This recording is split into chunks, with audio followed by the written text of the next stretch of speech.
Okay,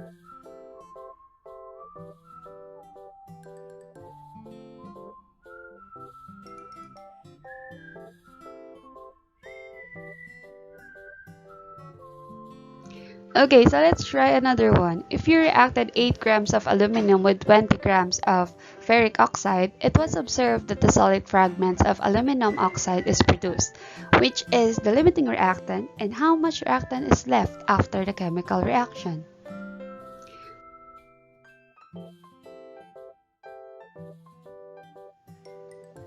So first things first, we have to have a balanced chemical equation. So that is ferric oxide plus 2 aluminum will give us 2 iron and 1 molecule of aluminum oxide.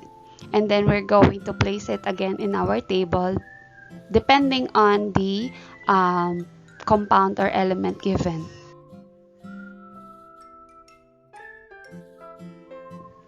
So since our given is in mass, convert first every data in number of moles.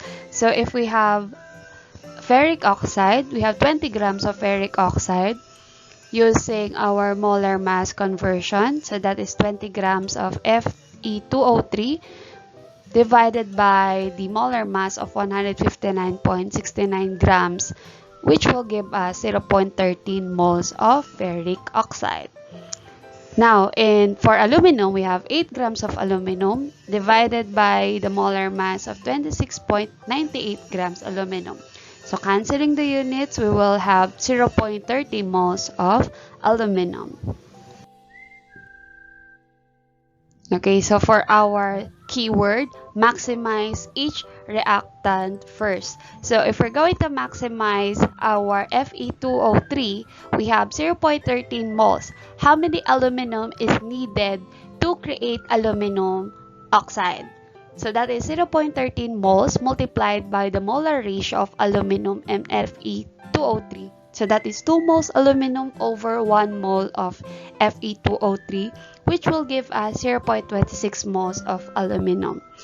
And after that, we can also check how much aluminum oxide can be produced from our Fe2O3. So 0.13 moles of Fe2O3 multiplied by the molar ratio. So we have a 1:1 ratio of Al2O3 and Fe2O3.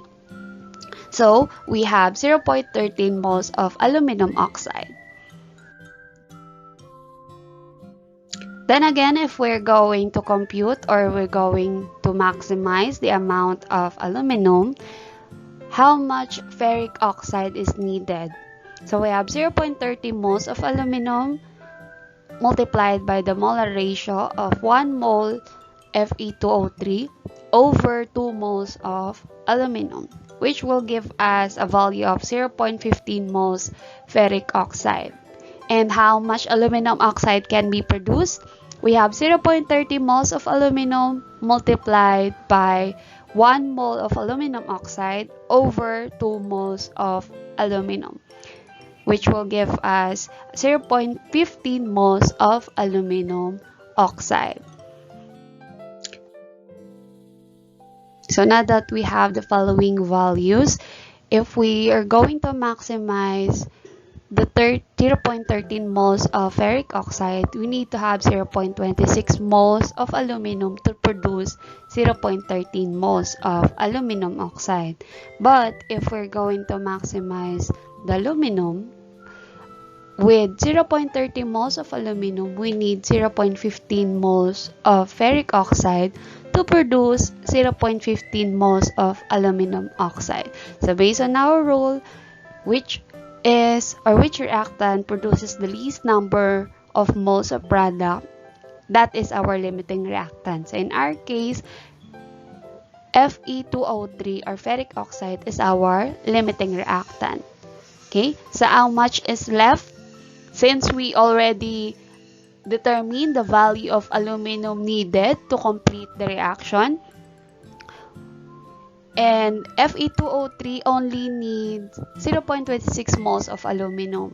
So from our supply, from our resources, we have 0.30 moles of aluminum minus the amount needed, so that is 0.26 moles, which will give us an excess of 0.04 moles of aluminum, or around 1.08 grams of aluminum.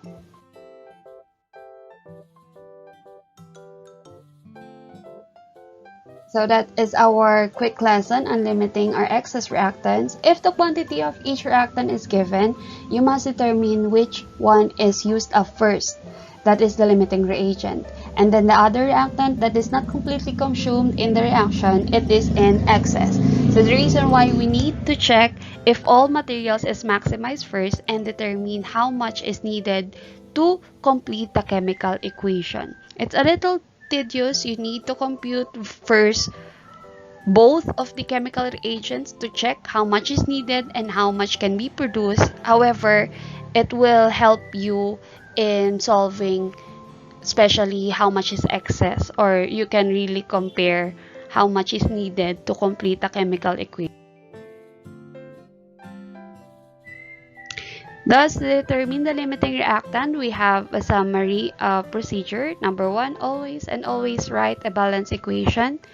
Next would be, for each reactant, calculate the amount of products formed. If your reactant or if your problem is written in grams, make sure that all values are converted into the number of moles. And we can use our table, the process that we've had in the previous part of this video, to calculate the amount of products formed. And then the reactant that produces the least number of moles is our limiting reactant, and the limited amount of product can also be used to determine which is or how much is excess. Okay, and then those excess reactants can be recycled again or can be used in other chemical reactions.